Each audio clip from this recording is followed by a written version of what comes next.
네, 안녕하세요. 7월 9일 수요일 새벽 기도에 시작하겠습니다. 기도하겠습니다. 은혜로우신 우리 아버지, 주의 은혜와 사랑을 감사와 찬송과 영광을 돌립니다. 하나님 아버지, 오늘도 복된 새날을 허락해 주신 것 주님 앞에 감사와 영광을 돌립니다. 오늘 하루도 지켜주옵소서. 우리 가고 오는 모든 길들 지켜주옵소서. 특별히 텍사스 지역에 홍수로 말미암아 우리 많은 사람들이 죽고 또 지금 실종된 가운데 있는데 긍휼을 베풀어 주시고 속히 실종자 수색 작업이 이루어지게 하시고 피해가 복구되게 하시고 슬픔을 당한 가정에 하나님의 크신 위로로 함께하여 주옵소서. 이 땅의 모든 이제 위정자들 하나하나 붙잡아 주시며 하나님을 두려워하며 공의를 일삼으며 나라를 생각하는 마음으로 정치하는 참 정치인들이 나오게 도와 주시기를 원합니다. 시카고 필라델피아 교회 하나님의 놀라운 역사가 나타날 줄을 믿습니다. 세계 만방의 복음을 전하는 모든 선교사님들과 또 아버지 연약한 성도들 긍휼을 베풀어 주시고 주의 능력의 손으로 어루만져 주시사 깨끗이 나음을 얻게 하여 주시옵소서. 오늘도 가야 하는 모든 길들 인도해 주시고 간절한 기도의 제목을 주님이 들어응답하여 주옵소서. 연약한 성도들 붙잡아 주시며 주의 능력의 역사로 말미암아 깨끗이 회복될 수 있도록 인도해 주옵소서. 감사드리며 예수님의 이름으로 기도드립니다. 아멘. 네, 찬송가 366장입니다. 어두운 내 눈 밝히사 366장. 예전 찬송가는 485장입니다.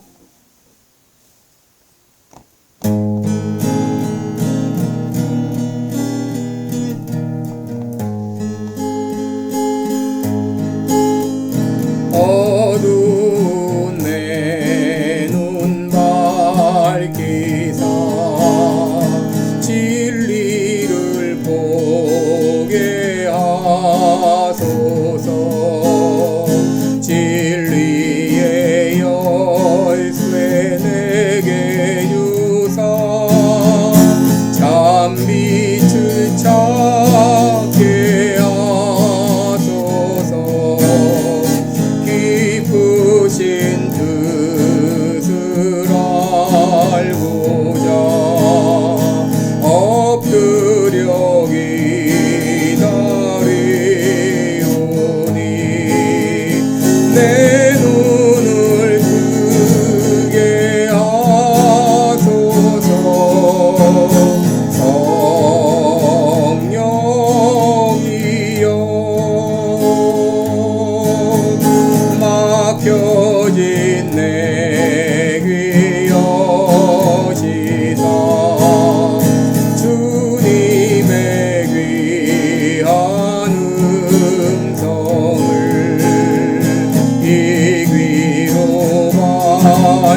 출애굽기 18장 13절부터 보겠습니다.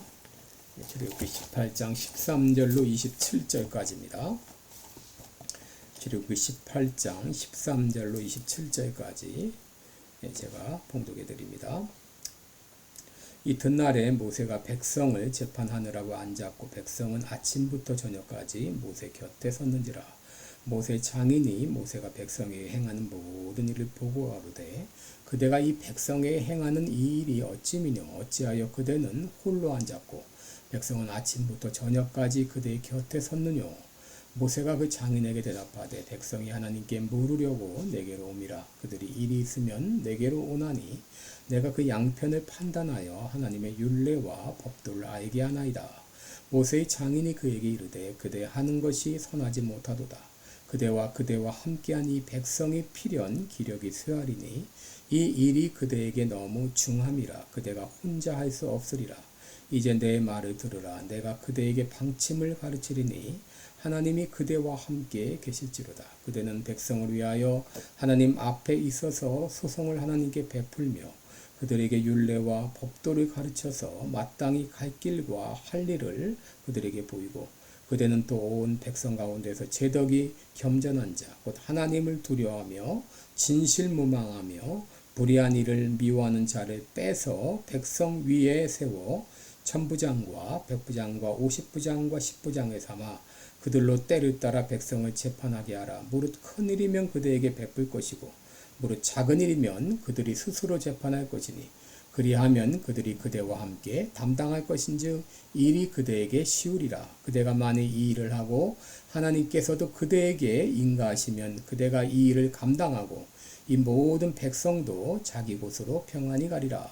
이에 모세가 자기 장인의 말을 듣고 그 모든 말대로 하여 이스라엘 무리 중에서 제덕이 겸전한 자를 빼서 그들로 백성의 두모 곧 천부장과 백부장과 50부장과 10부장을 삼음에 그들이 때를 따라 백성을 재판하되 어려운 일은 모세에게 베풀고 쉬운 일은 자단하더라. 모세가 그 장인을 보내니 그가 자기 고향으로 돌아가니라. 아멘. 네, 우리 오늘은 현명한 카운슬러가 되려면 이런 제목으로 함께 말씀을 나누겠습니다. 여러분 예수님을 믿으면 이제 우리에게는 새로운 관계가 형성이 되는데 하나님이 바로 우리의 아버지가 되시고 또 우리들은 그분의 자녀가 된다고 하는 것이죠. 그리고 그리스도인들 상호 간에는 형제 자매 관계가 형성이 됩니다. 한마디로 새로운 가족이 형성되는 것이죠. 여러분 새로운 가족이 형성됐다는 것이 무엇을 의미하죠? 이것은 깊은 그 대화를 주고받을 수 있는 그런 관계가 되었다는 것입니다. 다른 말로 하면 서로가 서로에게 충고를 주고 받을 수 있는 관계가 되었다. 그렇게 말할 수 있습니다. 여러분 우리가 모르는 사람을 만나면 굳이 그에게 충고를 할 이유도 없고 설사 충고를 한다 해도 잘 받아들이지 않을 것입니다. 그런데 우리가 그리스도 안에서 한 형제 자매가 되었을 때 서로가 서로에게 진심 어린 충고를 할 수 있는 그런 관계가 형성되었다고 하는 것입니다. 여러분 서로가 서로에게 진심 어린 충고를 할 수 있고 그 충고를 받아들일 수 있는 관계야말로 진정 그리스도인의 모습이다 라고 말할 수 있습니다. 그런데 오늘 본문에서 우리는 이런 아름다운 관계를 볼 수 있습니다. 그것은 바로 이드로와 모세의 관계입니다. 여러분 이드로는 모세의 장인입니다. 모세는 이드로의 사위입니다. 여러분 이드로는 진심 어린 마음으로 모세에게 충고를 했고 모세는 그의 충고를 기꺼이 받아들여서 이스라엘 공동체가 발전하는데 큰 역할을 한 것을 보게 됩니다. 여러분 우리가 교회 생활을 하다 보면 누군가에게 충고를 해야 될 때가 있습니다. 여러분 남에게 충고를 한다고 하는 것은 대단히 조심스러운 일입니다. 여러분 사람들은 꼭 필요하다고 생각되어 충고하지만 좋은 충고라고 해서 무조건 해서는 안 되는 것이죠. 여러분 모세의 장인 이드로는 현명한 카운슬러였습니다. 그리고 모세는 장인의 충고를 마음을 열고 받아들였습니다. 그렇다면 우리가 누군가에게 충고를 해야만 할 때 어떻게 해야 되는가? 좋은 카운슬러는 어떤 사람인가? 오늘 본문을 통해서 함께 은혜를 나누겠습니다. 여러분 현명한 이 카운슬러가 되려면 첫째 좋은 관찰자가 되어야 됩니다. 여러분, 이드로는 좋은 관찰자였습니다. 오늘 본문에 모세를 방문한 이드로의 둘째 날 일정이 소개가 되어 있죠.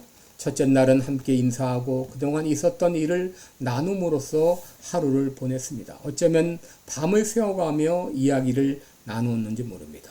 그러나 그 다음날 모세는 즉시 정상근무에 들어갔습니다. 장인과 가족이 왔지만 모세는 잠시도 시간적 여유가 없었습니다. 아말렉과의 전쟁으로 말미암아 처리하지 못했던 수많은 일들이 산적해 있었습니다.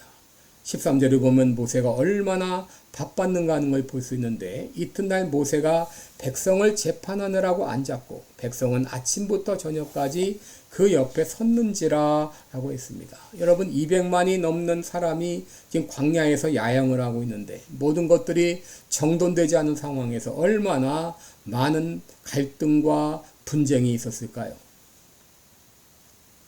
여러분, 그래서 숱하게 싸움이 일어나고 모세에게 재판을 해달라고 요청이 온 것이죠.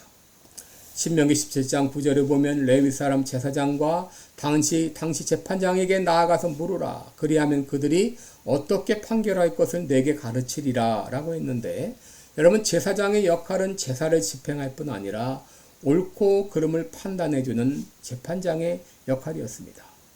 모세가 이렇게 이 백성들을 재판하는 일은 꼭 필요한 일이었는데 문제는 너무 바빴다고 하는 것이죠.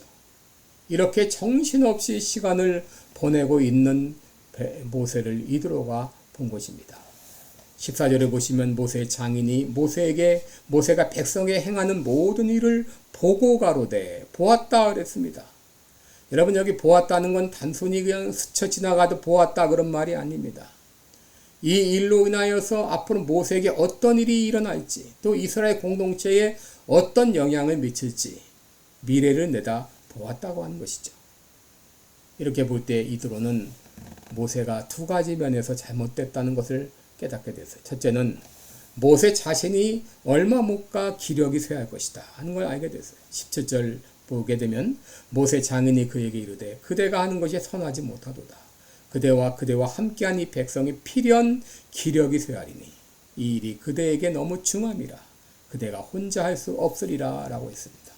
13절 보면 모세는 아침부터 저녁까지 재판을 했어요. 만약 이렇게 계속 일했다고 하게 되면 모세는 결국 탈진하게 되었을 것이고 얼마 못 가 이 땅을 떠날 수도 있는 것이죠. 그렇게 되면 모세 한 사람만의 문제가 아니라 이스라엘 전체의 엄청난 문제가 되는 것이죠. 이드로는 앞으로 다가올 이런 위험을 본 것입니다. 여러분, 후에 모세는 이렇게 하나님께 불평하게 되었죠. 민수기 11장 14절을 보면 책임이 너무 심히 중하여 나 혼자는 이 백성을 모든 백성을 칠 수 없나이다. 주께서 내게 이같이 행하실진데 구하옵나니 내게 은혜를 베푸사 즉시 나로 죽여 나로 나의 공고함을 보지 않게 하옵소서. 이렇게 기도할 정도로 참 힘들고 고통스러운 일이었습니다. 바로 이드로는 이렇게 모세의 앞날을 내다보고 안타까운 마음에서 모세에게 충고를 한 것이죠. 또 백성들은 어떤가? 여러분, 백성들 역시 재판을 기다리다가 기력이 쇠하게 될 것이고 결국 백성들도 기다리다 지쳐서 원성이 높아질 것은 명약 관화한 일이었죠. 사람들은 몰려왔고 모세는 그들의 요청을 거절하지 못한 채 쉴 새 없이 일했고 백성들은 아침부터 저녁까지 줄 서서 자기 차례를 기다리고 있었던 것이죠. 이드로는 바로 관찰을 통해서 모세와 이스라엘의 앞날의 문제를 간파하고 충고한 것입니다. 둘째로 이드로가 현명한 카운슬러였던 그것은 모세에게 현명하고도 구체적인 대안을 제시했기 때문입니다. 문제는 지적했는데 어떻게 할까요? 라고 물으면 그건 알아서 해 라고 한다면 좋은 카운슬러가 아니죠. 여러분, 21절 22절에 보면 그대는 또 온 백성 가운데서 제덕이 겸손한 자 곧 하나님을 두려워하며 진실무망하며 불의한 일을 미워하는 자를 빼서 백성 위에 세워 천부장과 백부장과 50부장과 10부장을 삼아 그들로 때를 따라 백성을 재판하게 하라. 무릇 큰 일이면 그대에게 베풀 것이고 무릇 작은 일이면 그들이 스스로 재판할 것이니 그리하면 그들이 그대와 함께 할 것인 담당할 것인즉 일이 그대에게 쉬우리라 라고 말했습니다. 여러분, 이드로의 제안이 무엇이죠? 혼자 다 하려고 하지 말고 일을 분담하라는 것입니다. 10부장, 50부장, 100부장, 1000부장을 세워서 작은 재판들은 그들에게 맡기라고 하는 것이죠. 그러면 사소한 문제들은 그들이 해결해 줄 것이고 너는 해결하지 못한 문제만 담당하면 훨씬 일이 줄지 않겠느냐 하는 것입니다. 여러분, 여기서 바로 삼심제도가 나온 것이죠. 모든 것을 대법원이 다 재판하지 않고 지방법원에서 그리고 이 고등법원에서 나중엔 대법원에서 이렇게 판단하는 것이죠. 여러분, 이 구절에 대해서 D.L. 무디는 말하기를 나는 혼자 10명의 일을 하기보다도 일을 하는 10사람을 쓸 것이다 라고 말했어요. 그렇습니다. 혼자 일하려면 다 할 수도 없고 일을 분담해서 할 때 효과적으로 일할 수 있는 것이죠.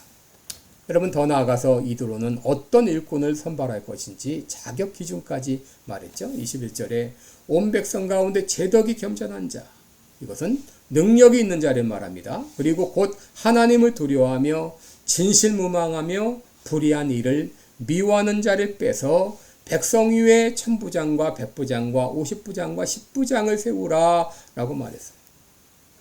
여러분, 일꾼의 자격, 지금으로 말하면 대통령의 자격 혹은 정치인의 자격을 여기 언급하고 있다고 말할 수 있어요. 첫째는 제덕이 겸손한 자, 능력이 있는 자, 그리고 하나님을 두려워하는 자, 진실한 자, 진실무망한 자, 그리고 불의한 일을 미워하는 자, 이런 자를 일꾼으로 뽑으라 그랬습니다. 여러분, 이런 기준으로 우리 한국의 이재명을 생각하면 어떤가요? 그가 능력이 있나요? 그가 하나님을 두려워하나요? 그가 진실한가요? 그가 불의한 일, 돈을 미워하나요? 능력도 없고 하나님을 두려워하지도 않고 진실하지도 않고 거짓말을 일삼고 불의한 재물을 탓하는 이런 자가 부정으로 대통령이 됐다고 날뛰고 있는 이런 상황입니다. 하나님, 이런 상황이 속히 지나가게 도와주옵소서. 이런 사람, 하나님을 두려워하고 진실무망하고 불의한 일을 미워하는 이런 사람을 일꾼으로 뽑으라 그랬습니다. 이드로의 제안은 참으로 구체적이고 현실적이었죠. 셋째로 이드로가 현명한 카운슬러인 것은 그의 자세, 태도에 있습니다. 이드로는 모세에게 충고를 하되 아주 정중하게 했죠. 이드로는 모세의 장인이요 윗사람이기 때문에 명령하듯 할 수 있지만 이드로는 그렇게 하지 않았어요. 19절을 보면 이제 내 말을 들으라. 내가 그대에게 방침을 가르치리니 하나님이 그대와 함께 계실지어다 라고 하면서 말을 시작하죠. 그리고 23절에 보면 내가 만일 이 일을 하고 하나님께서도 그대에게 인가하시면 그대가 이 일을 감당하고 이 모든 백성도 자기 곳으로 평안히 가리라. 바로 자기가 이 제안을 했지만 하나님께서 이것을 인가하시면 그대가 이 일을 감당하라. 얼마나 정중하게 겸손하게 말하고 있는지 모르죠. 하나님이 인가하시면. 이렇게 충고했을 때 모세는 장인의 진심 어린 충고를 받아들였죠. 24절 보시면 이에 모세가 자기 장인의 말을 듣고 그 모든 말대로 하여 이스라엘 무리 중에서 제덕이 겸손한 자를 빼서 그들로 백성의 두목 1000부장, 10부장, 50부장 그리고 10부장을 삼음해라고 했습니다. 이렇게 해서 이스라엘의 조직이 완성된 것이죠. 그 전까지 이스라엘은 우후죽순처럼 혼란한 그런 모습이었다면 이제 조직이 완성됨으로 하나의 나라, 국가, 하나의 민족이 형성되었다라고 말할 수 있습니다. 모세는 후에 지파별로 리더를 세웠고 이들이 가나안 땅에 갔을 때 각 성마다 재판장과 유사를 두어서 백성들을 다스렸던 것을 보게 됩니다. 우리도 모세와 같이 마음의 문을 열고 다른 사람들의 충고를 잘 받아들일 수 있는 마음의 준비를 해야 되겠습니다. 다른 사람의 말을 잘 들을 수 있는 사람이 하나님의 음성도 잘 분별합니다.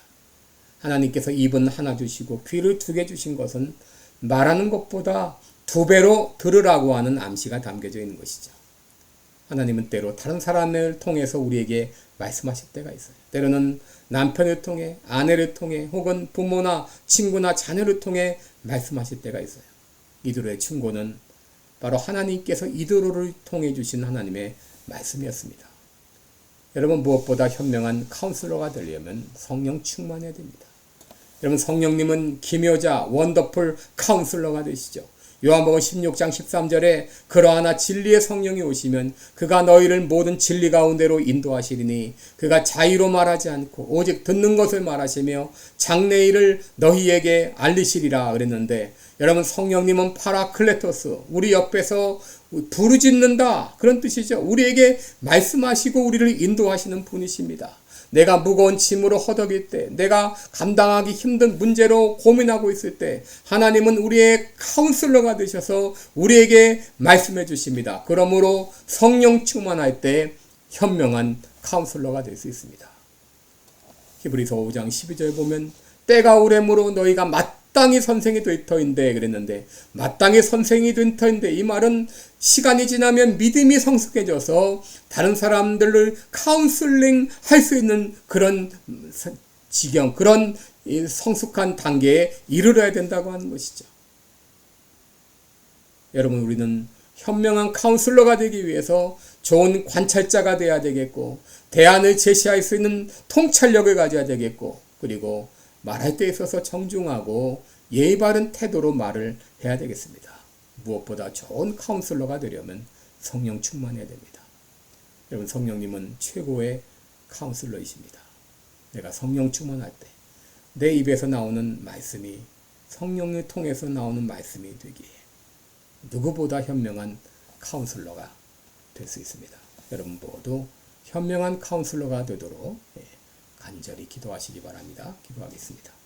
은혜로운 우리 아버지, 참으로 시간이 지나 마땅히 우리의 믿음이 성숙해져서 다른 사람들을 잘 카운슬할 수 있는 그런 카운슬러가 되어야 될 텐데, 아직도 도의 초보를 버리지 못하고 어린아이 같은 그런 모습의 내 모습이 아닙니까? 이제 나도 현명한 카운슬러가 되게 하여 주옵소서.